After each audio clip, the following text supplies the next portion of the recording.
খোরাসানের এক কামার প্রচুর আসক্ত এক রূপসী যুবতীর প্রেমে। সে তাকে চাই, যে কোনো মূল্যে হোক সে তাকে পেতে চায়।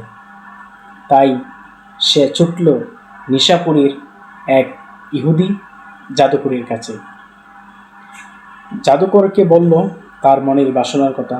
জাদুকর বলল, এটা কোনো ব্যাপার না, শুধু একটি আদেশ মান্য করলেই তা হবে। আর সেটি হলো, আপনাকে একটানা 40 দিন কোনো নেক আমল করা যাবে না। কামার তাতে রাজি হয়ে গেল। সে ঠিক করলো 40 দিন সে কোনো নেক আমল করবে না। হলো তাই, সে একটানা 40 দিন কোনো নেক আমল করেনি। একটানা 40 দিন কোনো নেক আমল না করে সে আবার গেল সেই ইহুদি জাদুকরের কাছে।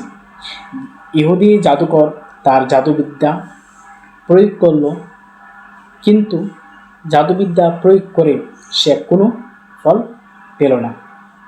ইহুদি ধরে নিল অবশ্যই সেই কামার 40 দিনে কোনো না কোনো নেক আমল করেছে। কিন্তু কামার বলল, আমি তো ওই 40 দিনে কোনো নেক আমল করিনি।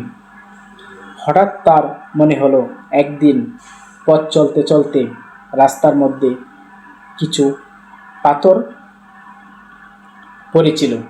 এগুলো সে পা দ্বারা সরিয়ে দিল, এই জন্য যে কোনো পথচারীর পা ফসকে যেতে পারে।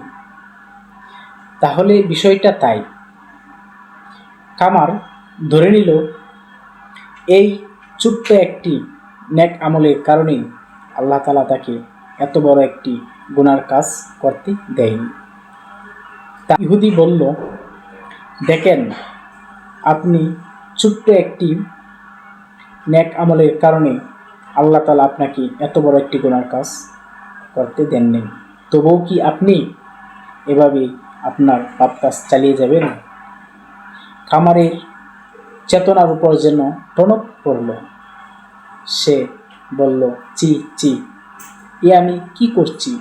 সামান্য একটি নারীর প্রেমে পড়ে মহান আল্লাহ তাআলার নির্দেশ আমি অমান্য করছি।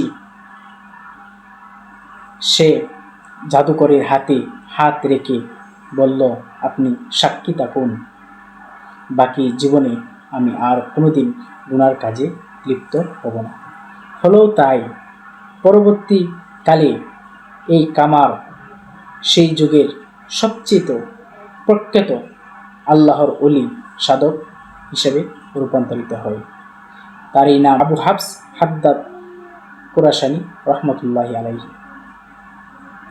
দর্শক, ভিডিওটি যদি আপনাদের ভালো লাগে থাকে, ভিডিওটিতে অবশ্যই একটি লাইক করবেন এবং কমেন্ট করবেন।